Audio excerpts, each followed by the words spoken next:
Hi, I'm RC Jim, and I'm here to talk about what happened after that successful maiden flight with that beautiful SBD Dauntless dive bomber, and to give you a bit of clue as to what it's all about. Yeah, we got a crash investigation to look into here.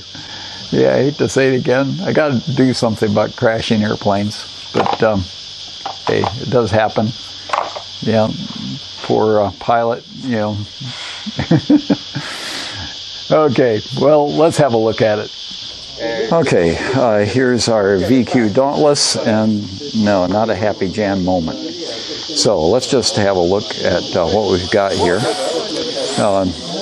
Prop not damaged, no damage to the cowl. So obviously what's happened is it's come down, it's hit the trees, and it was right over there on that corner of the field where it happened.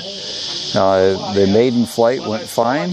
This was the second flight. I'd made several laps around the pattern and just flying a normal pattern, not doing anything weird. And in that final corner there, it just went all squirrely and was uncontrollable. Had plenty of airspeed going, had the engine motor going well.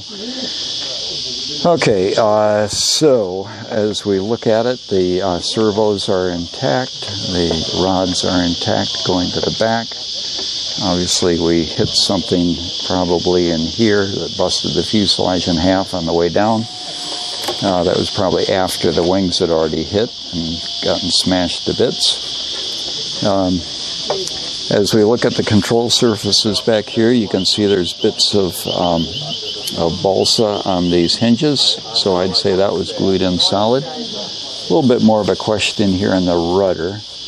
I don't see a lot of anything on there. There's a little bit of balsa there and a little bit on that one down there. Not impossible. I wasn't doing anything with the rudder at the time. This elevator doing totally normal. Bits and pieces here. This wingtip, that aileron is totally intact, and the linkages all intact.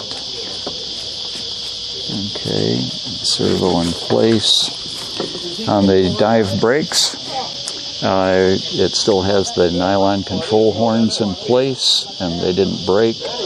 I have the aluminum ones in this one over here, and other than the fact of that thing getting yanked out. At first I thought that the servo was for the dive flaps and that it was missing a part, but in actual fact that's an aileron servo that just had the bent wire through it, so it's quite understandable that with the aileron getting knocked off and that thing having a rather violent ride, that the wire would have pulled out of it. So I don't see any fault there that's obvious.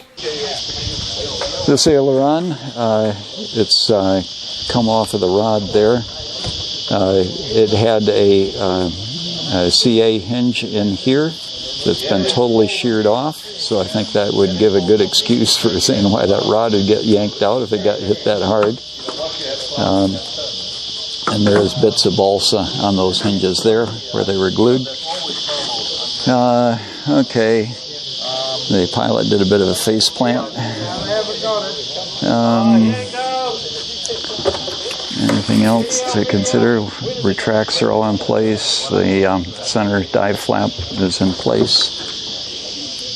And back to here again. What is our conclusion? Well, the telemetry shows that we had radio signals throughout and normal type control movements through the whole thing. So nothing that would say that there was anything in terms of the radio or the flying, the sort of inputs that were given to the radio that were out of normal. The action of the airplane was clearly flying normal and then all of a sudden going squirrely and going crazy, which must mean that one or more control surfaces deflected and did the wrong thing, which would indicate that something failed. The most likely scenario would be a hinge. I did notice that several of the dive flap hinges, actually was it? Yeah, dive flap hinges were glued to painted surfaces, which is certainly not a very good thing. I'm also kicking myself for the fact that I did not pin the hinges like what I had planned on doing, based on the fact that my previous crash was due to a hinge failure. I had decided that I was going to pin all of the hinges on for this one, which I did not do. Admittedly, on the dive flaps, the side of the hinge that is in the flap itself would be extremely difficult to pin. It's just sort of glued onto one surface mainly. But there probably is a way to do it. Anyhow, most likely something came loose on one of the control surface hinges and caused the thing to go crazy. So, speculation, but that's best guess as to the cause of the crash. Well, believe it or not, I think I'm going to actually rebuild this little guy here.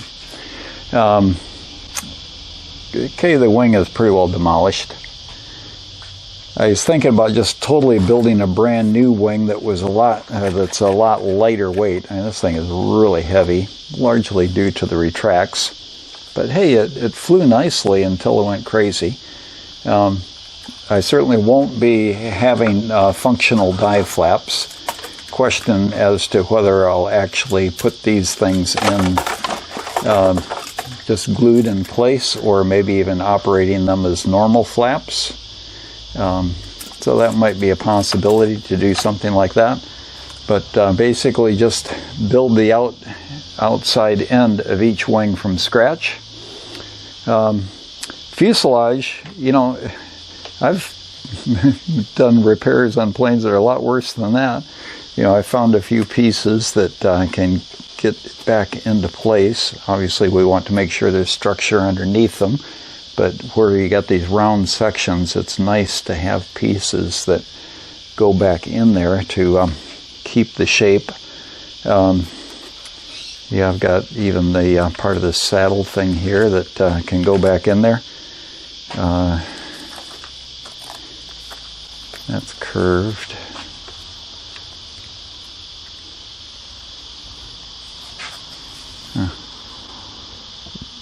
I guess that's off the wing. Yeah, that must be the leading edge of the wing. So I won't be using that. So we've got a bit of kindling here, but we got some things that will help us in terms of coming up with a profile of the wing.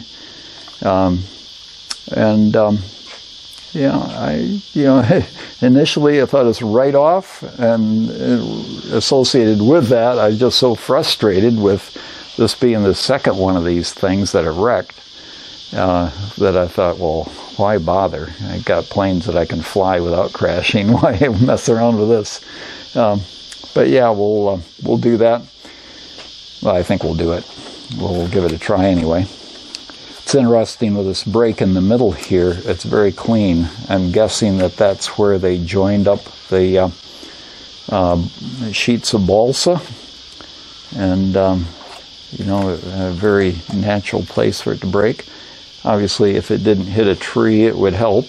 You know, I did find a bit of evidence here to say that yes, it really did hit a tree. So anyway, we'll consider that and probably have a try at it, and we'll let you know how we go. Well, thank you for watching this video. On behalf of me and Henry here, we'll bid you adieu. But you enjoy your flying. Don't go crashing your planes. You know, do as I tell you, not as I do. But if it does happen, still be encouraged and realize that, hey, you know, fixing the things is part of the hobby. Well, if you haven't done so already, subscribe, and of course, go back and have a look at how we got to this point with the Dauntless. You have a great day, and all the best.